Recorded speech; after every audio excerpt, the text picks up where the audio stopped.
Ladies and gentlemen, welcome or welcome back to Wide Gaming. How's everybody doing today? Hopefully you're all having a good day.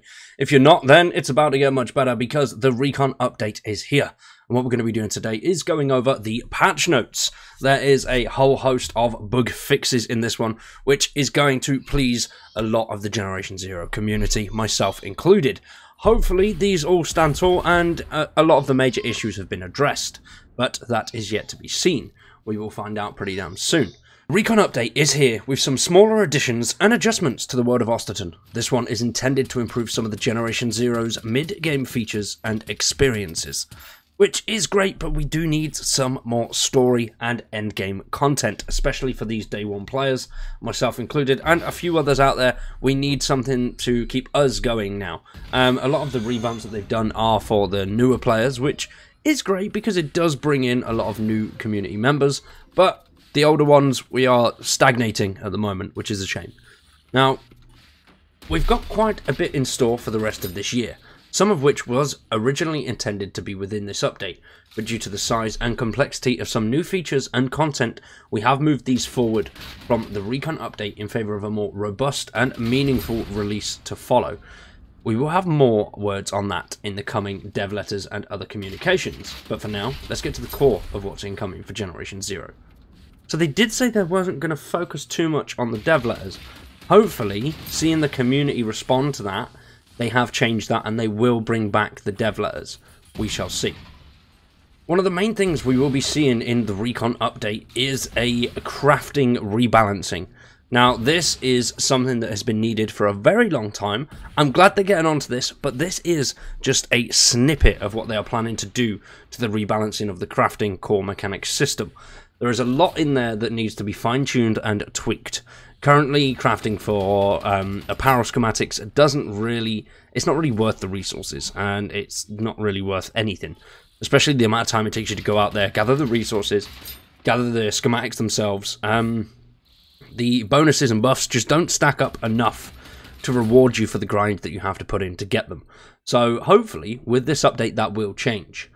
Crafting has been a post-release addition to the game, and has up to this point received only periodic attention. This is the start of some adjustments to crafting, apparel, etc. This, we believe, will help create a more engaging, meaningful experience for players that enjoy this element of the Resistance. Rivals will now drop apparel schematics in a more functional way, and quality levels will be dropped in sequence. For example, if you only have a quality 2 schematic, the next drop of that type can only be a quality 3, and so on. This was done to make the experience a bit more understandable for everyone, and subsequently relieve a problem of having gaps in the schematic line which players could not use. That is an absolutely phenomenal addition, and a very welcome one at that, because currently the way that they work is a nightmare. Well, the way they used to work, you just get random schematics, but obviously you need the previous schematics to craft it. So it's a pain in the arse, but now with this should help a lot. The stat effects of apparel schematics are roughly doubled overall, but some might fall a little above or below that.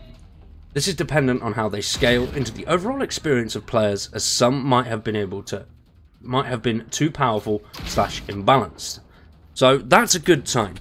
I know it's only for the clothing, but we can do a lot with that. That is something that I'm going to look at within the next few episodes on the channel.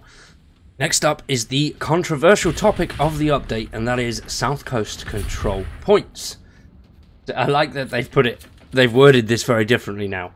For those of you that are enjoying raiding Phoenix bases, we've also added 4 more control points to the South Coast region.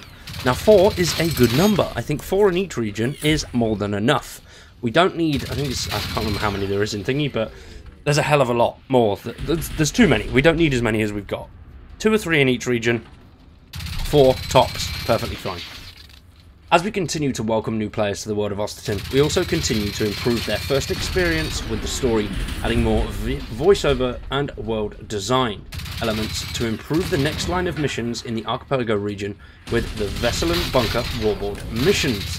These include calling for help, over and out, first contact, beachhead, and another castle.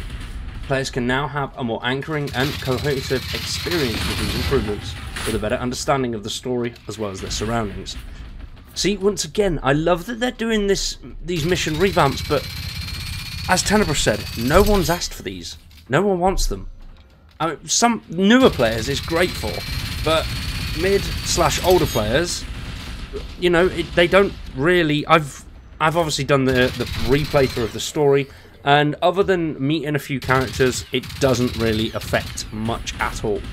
So it is a nice welcome change, especially for new players, because, you know, there's a little bit more there. When the game first started, there was that eerie, creepy feeling, and a lot of it was you figure it out yourself. But now that they do guide you through, they hold your hand a little bit more, which the game is a lot harder now than what it was when it launched, especially when you've got the lower weapons.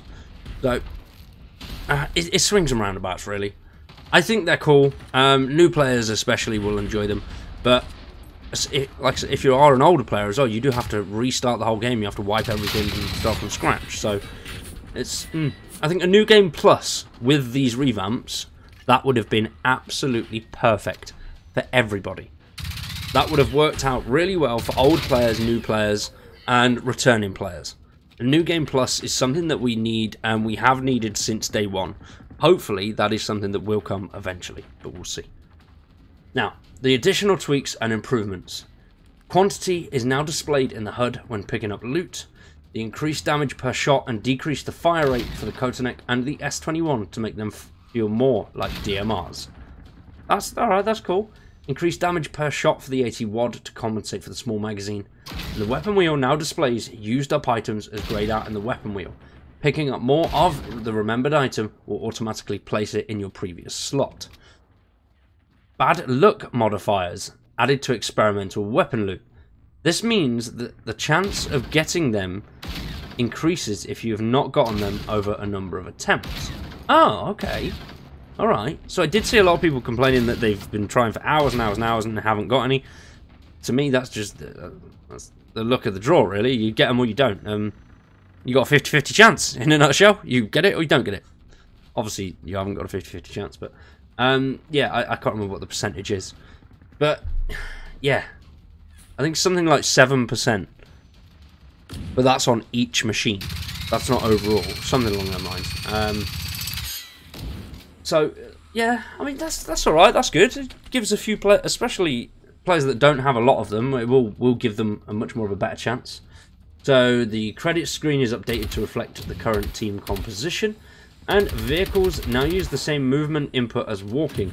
That means they will now rebind as you rebind the walking keys.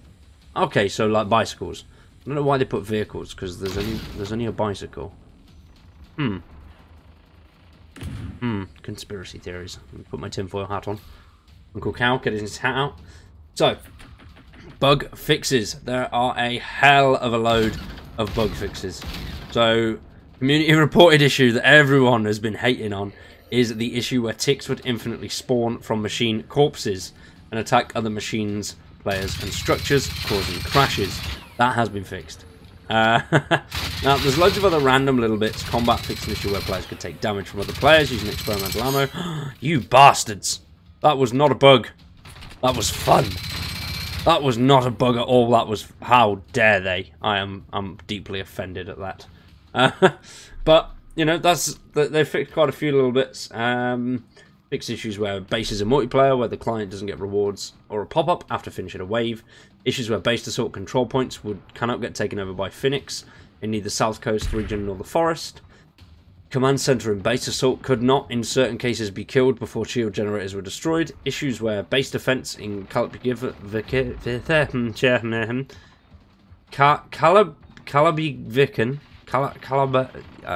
sorry. I am very sorry to anyone that's Swedish that watched this. I've just butchered your language. I do apologise. The South Coast, where none of the machines would shoot at the base. Basically, loads of random issues there. Crashes and performance. Now, this one is a big one. They have fixed an issue with the base building where placement of walls at the western border of the Storksken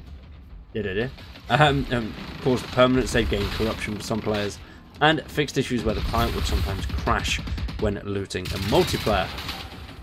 Now, it doesn't say they've fixed any issues or sorted the FPS out around certain bases, but there are a lot of known issues as well. So, the known issues are, I'm going to go through them just so people are aware. Machines that are fighting each other in large groups may stop shooting at each other and the player in certain situations. UI for objectives sometimes does not update when the objective complete. When the objective is complete. There we go. Scale form can sometimes crash the game after completing a base assault. The Bronigan farmlands. Sometimes players cannot destroy the Phoenix Central Tower, even though the shield generators are down. There is an occasional random crash at login and Windows 10 versions of the game. There is an occasional crash when placing a waypoint on the map.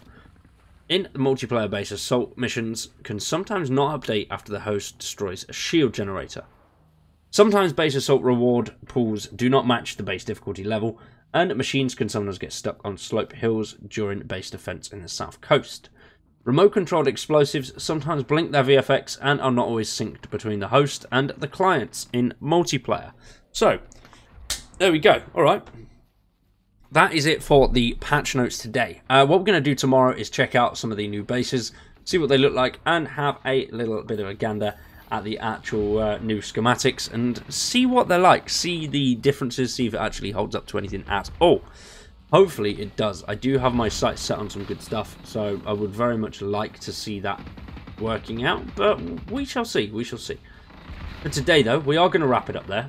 I hope you guys have enjoyed. If you have enjoyed, drop a like on the video, subscribe to the channel. I greatly appreciate it. For today though, I've been Wyatt, you've been awesome. We'll see you very soon. Well, we'll see you tomorrow with some more Generation Zero.